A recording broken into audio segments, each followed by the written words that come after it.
Hello అండి. నమస్తే. కాకరకాయ అంటే చాలామందికి ఇష్టం ఉండదు కదా! అందులో నేను కూడా. కానీ ఇలా ఒకసారి ఫ్రై చేసుకొని కాకరకాయ తిన్నాము అంటే చాలా టేస్టీగా ఉంటుంది. ఈవెన్ పిల్లలు కూడా చాలా ఇష్టంగా తింటారు. సో, దానికోసం కాకరకాయలని ఇలా చక్రాల మాదిరిగా కట్ చేసేసుకొని అందులో సాల్ట్, కొంచెం పసుపు వేసుకొని ఒక 20 మినిట్స్ అట్లా పక్కకు పెట్టేయండి. ఈలోపు ప్యాన్‌లో కొంచెం ఆయిల్ వేసుకోండి. డీప్ ఫ్రై లాగానైనా కొంచెం ఎక్కువ వేసుకోండి. లేదు అంటే షాలో ఫ్రై కిందనైనా ఫ్రై చేసుకోండి. ఇట్లా ఫ్రై చేసుకోవడానికి ఆయిల్ పోసుకొని వేడైన తర్వాత మనం ఈ పసుపు, ఉప్పు వేసిన కాకరకాయ ముక్కలలో ఇదంతా నీరొచ్చేసి ఉంటుందండి. సో, దాన్నంతా పిండేసి వాష్ చేసుకొని చక్కగా డీప్ ఫ్రై చేసుకోండి. బ్యాచుల కింద వేసేసుకొని తర్వాత ఆనియన్స్, పచ్చిమిర్చి కట్ చేసుకోండి. వెల్లుల్లి కూడా దంచుకోండి. సో, జీలకర్ర, ఆవాలు, కరివేపాకు, పచ్చిమిర్చి, ఆనియన్స్ ఇంకా మనం వెల్లుల్లి ముద్ద కూడా దంచింది కూడా వేసేసుకొని కొంచెం పసుపు, అల్లం వెల్లుల్లి పేస్ట్ వేసుకుంటే వేసుకోవచ్చు. లేదంటే స్కిప్ చేయొచ్చు.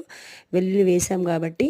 సో, ఇదంతా ఫ్రై అయిన తర్వాత కాకరకాయలు వేసుకోవాలి. అందులోనే ఉప్పు, కారం అడ్జస్ట్ చేసుకొని ధనియా పౌడర్ వేసుకుంటే టేస్ట్ చాలా బాగుంటుంది. మీరు ట్రై చేసి ఎలా వచ్చిందో కామెంట్